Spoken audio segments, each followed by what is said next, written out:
এখন একটা ব্যাপার লক্ষ্য করুন যে এই শব্দগুলো প্রায় একই রকম, মানে একই রকম সেন্স দিচ্ছে না? ক্ষতিকর, ক্ষতিকর, প্রতিকূল, ক্ষতিকর। একটা জিনিস জাস্ট মাথায় রাখবেন, যতগুলো শব্দ দিয়ে, বিশেষ করে অ্যাডজেক্টিভ দিয়ে আমরা লক্ষ্য করব এইরকম ক্ষতিকর, প্রতিকূল বা বিপরীত নির্দেশ করো, ততগুলো শব্দের পরেই অর্থাৎ ততগুলো অ্যাডজেক্টিভের পরেই আপনি সবসময় অ্যাপ্রোপ্রিয়েট প্রিপোজিশন টু ব্যবহার করবেন। সিম্পলি হয়ে গেল, আপনাকে তো মুখস্থ করতে হচ্ছে না। প্রিপোজিশন টু এর অর্থটা সাধারণত একেবারে নর্মাল যে অর্থটা আছে, একটা হচ্ছে দিকে অথবা প্রতি, আরো কিছু অর্থ আছে আমরা ব্যবহার করি।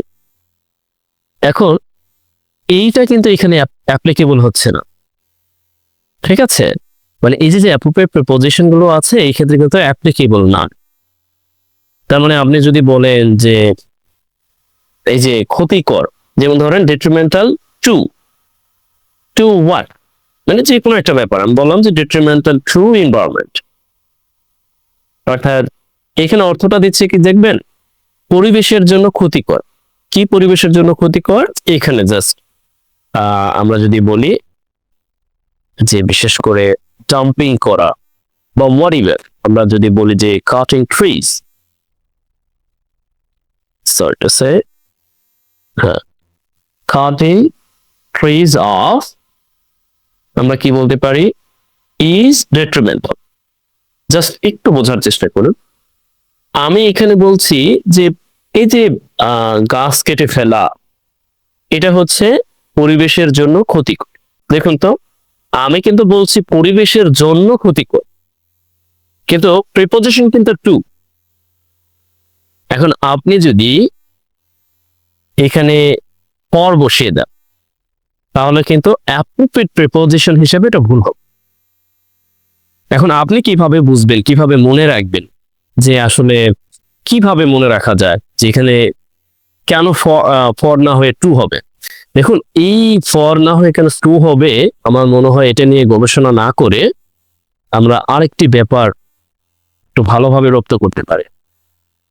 তা হলো আমরা আগেই বাছাই করে ফেল, ক্ষতিকর, প্রতিকূল, প্রতিকূল, ক্ষতিকর। অ্যাডভার্স এর অর্থটা হচ্ছে প্রতিকূল, ইনমিকেল আমরা দেখতে পাচ্ছি প্রতিকূল বা ক্ষতিকর, ফাটাল ক্ষতিকর, পয়জনাস, ভালনারেবল ভালনারেবল ক্ষতিকর। এখন একটা ব্যাপার লক্ষ্য করুন যে এই শব্দগুলো প্রায় একই রকম, মানে একই রকম সেন্স দিচ্ছে না? ক্ষতিকর, ক্ষতিকর, প্রতিকূল, ক্ষতিকর। একটা জিনিস জাস্ট মাথায় রাখবেন, যতগুলো শব্দ দিয়ে, বিশেষ করে অ্যাডজেক্টিভ দিয়ে আমরা লক্ষ্য করব এইরকম ক্ষতিকর, প্রতিকূল বা বিপরীত নির্দেশ করো, ততগুলো শব্দের পরেই অর্থাৎ ততগুলো অ্যাডজেক্টিভের পরেই আপনি সবসময় অ্যাপ্রোপ্রিয়েট প্রিপোজিশন টু ব্যবহার করবেন। সিম্পলি হয়ে গেল, আপনাকে তো মুখস্থ করতে হচ্ছে না। মানে অ্যাডভার্স টু এভাবে তো মুখস্থ করার প্রয়োজন নেই। আপনি জাস্ট এটা মাথায় রাখুন অ্যাডভার্স এর অর্থটা। ডেফিনেটলি অ্যাডভার্স কি প্রতিকূল, মানে যেটাকে মানে কুলের বিপরীত। এই কুল বলতে আমি বলছি যে খারাপ দিকটা। আবার দেখুন ফাতা, ভালনারেবল, এটাও ক্ষতিকর, ঝুঁকিপূর্ণ। এখন তার মানে এইগুলো সবগুলোর অর্থই কি? বিপরীত, প্রতিকূল, ক্ষতিকর। তার মানে আপনি সিম্পলি এগুলোর পরে টু বসিয়ে, এটি হচ্ছে সবচেয়ে ভালো পথ। আবার একই রকম ভাবে বিপরীত সেন্স প্রদানে যখন দেখবো আমরা উপকারী, উপযোগী, গুণগত, উপকার, সুবিধাজনক, দেখুন তো অটোমেটিকলি এখানে আবার টু বসে দিচ্ছে। তার মানে হচ্ছে ক্ষতিকর বোঝাতে যতগুলো অ্যাডজেক্টিভ আছে এখানে যা আছে বা আরো যা পাবেন সেইগুলোর পরও অটোমেটিকলি এখানে টু বসিয়ে দিবে। তবে অর্থ কিন্তু জন্য দিবে।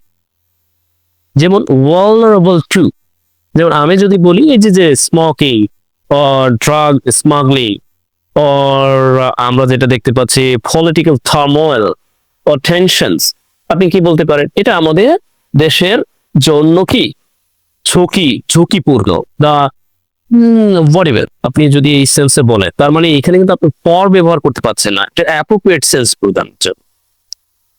আবার যেমন ধরেন আপনি বললেন যে আপনি যা পড়াচ্ছেন এই মেটেরিয়ালস গুলো উপকারী।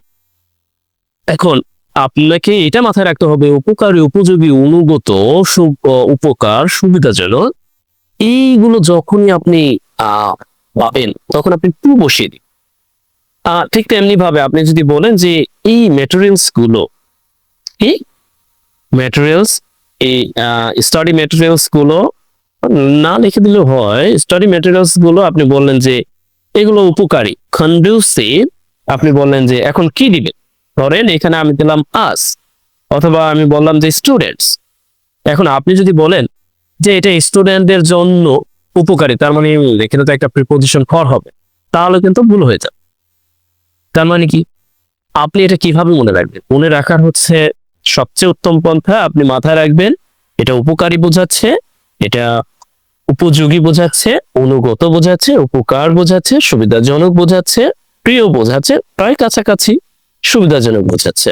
অটোমেটিকলি আপনি টু বসি। তার মানে এইটা নিয়ে আপনি কি দ্বিধাদ্বন্দ্বে ভোগার প্রয়োজন না। যেমন দেখুন এই যে কন্ট্রাস্ট টু, কন্ট্রাক্ট টু, এগুলো নিয়ে অনেকেই আমরা ঝামেলায় পড়ে যাই। এখন প্রশ্নটা হলো আপনি বিপরীত সেন্স দিচ্ছিলেন, তাহলেই হল। আবারও দেখুন চমৎকার ভাবে এখানে দুইটা ব্যাপার আছে। উদাসীন, আপনি এটা মাথায় রাখবেন যে উদাসীন, কোনো কিছুর প্রতি উদাসীন, তাই তো? এটা কিন্তু কিছুটা মিল আছে যে কোনো কিছুর প্রতি উদাসীন। যেমন ইনডিফারেন্ট টু, অর্থাৎ উদাসীন, ধরেন সে পড়াশোনার প্রতি উদাসীন, অটোমেটিকলি আপনি টু বসিয়ে দিলেন, সে পড়াশোনার প্রতি উদাসীন। আবার যদি এরকম হয় যে সে পড়াশোনার প্রতি খুব বেশি প্রবণ, তার মানে দেখুন তো এইটার বিপরীতে এইটা, এখানেও টু, এখানেও টু, তার মানে এটা কিন্তু অটোমেটিকলি আপনি বসাতে পারছেন। এখানে ক্লাস টু উদাসীন, আবারও দেখুন এখানে প্রবল, প্রবল বোঝাচ্ছে, অর্থাৎ প্রবণতা বোঝাতেও আমরা টু ব্যবহার করে দিচ্ছি। ফ্রম টু, প্রবল, ইনক্লাইন টু, প্রবণ, অর্থাৎ প্রবণ বলতে এখানে ওই যে অনেকটা আসক্ত বোঝাচ্ছে। তার মানে কি দেখুন তো, আবার অ্যাডিক্টেড টু কিন্তু পাবে, যদিও আমি এখানে দেইনি, ওটা আমরা সাধারণত ব্যবহার করে থাকি অ্যাডিক্টেড টু। তার মানে কোনো কিছুর প্রতি আসক্ত, প্রবণ বোঝাতেও তারপরে আপনি টু বসিয়ে দিল, হয়ে গেল। মানে এর বাইরে তো প্রবণ, আসক্ত বোঝাতে আর দুই একটা আছে মেবি, এছাড়া নাই। এখন হয়তো এমনি মনে থাকবে না, কিন্তু আপনি তো জাস্ট এটা মনে রাখতে পারবেন এই শব্দগুলো, যে এটার মানে তো উদাসী, তার মানে কোনো কিছুর প্রতি উদাসী। এই যে অ্যালার্জিক টু, বিরূপ মনোভাব, কোনো কিছুর প্রতি বিরূপ মনোভাব। এই যে অ্যান্টিফাইটি, কোনো কিছুর ব্যক্তির প্রতি যে খারাপ বা ঘৃণার উদ্রেক, তার মানে কি অটোমেটিকলি টু বসছে। এখন এইগুলো, এই যে আমি বললাম, এইগুলো পড়তে কি আপনার 2 মিনিট সময় লাগবে? লাগবে না, কিন্তু লাগবে যদি আপনার এই অ্যাডজেক্টিভ গুলোই যদি আপনি না জানেন, তাহলে তো আপনার 2 মিনিট না 2 ঘন্টাও পড়াটা মুশকিল। তার মানে কি আপনাকে আগে অ্যাডজেক্টিভ গুলোর প্রকৃত অর্থটা জানতে, কারণ এই অ্যাডজেক্টিভ গুলোর অর্থটাই, এই অ্যাডজেক্টিভ গুলোর এমনিতে স্বাভাবিক অর্থই এইগুলো। এমন নয় যে প্রিপোজিশন বসে অর্থের যে পরিবর্তন ঘটেছে, ব্যাপারটা এরকম না, এগুলো স্বাভাবিক অর্থই এইগুলো। তার মানে আপনাকে তো এই স্বাভাবিক যেই শব্দগুলো আছে এগুলো তো আগে মুখস্থ করতে, নতুবা আপনি কিভাবে অ্যাপ্লাই করবেন? তাই নয় কি? অ্যাপ্লিকেবল করতে হলে অবশ্যই আপনাকে এইগুলোকে মনে রাখতে, বা এইগুলো সমজাতীয় যা আছে, যেমন আমি অনেক দেইনি, যেমন ডিলিটোরিয়াস দেইনি, এই ডেট্রিমেন্টালের কিন্তু একটি প্রতিশব্দ, পয়জনাস দেইনি, ডেট্রিমেন্টালের একটি প্রতিশব্দ, লেথাল দেইনি, ডেট্রিমেন্টালের একটি প্রতিশব্দ, কিন্তু সেগুলোর পরও অটোমেটিকলি টুই ব্যবহার, অন্য কিছু ব্যবহার হবে না।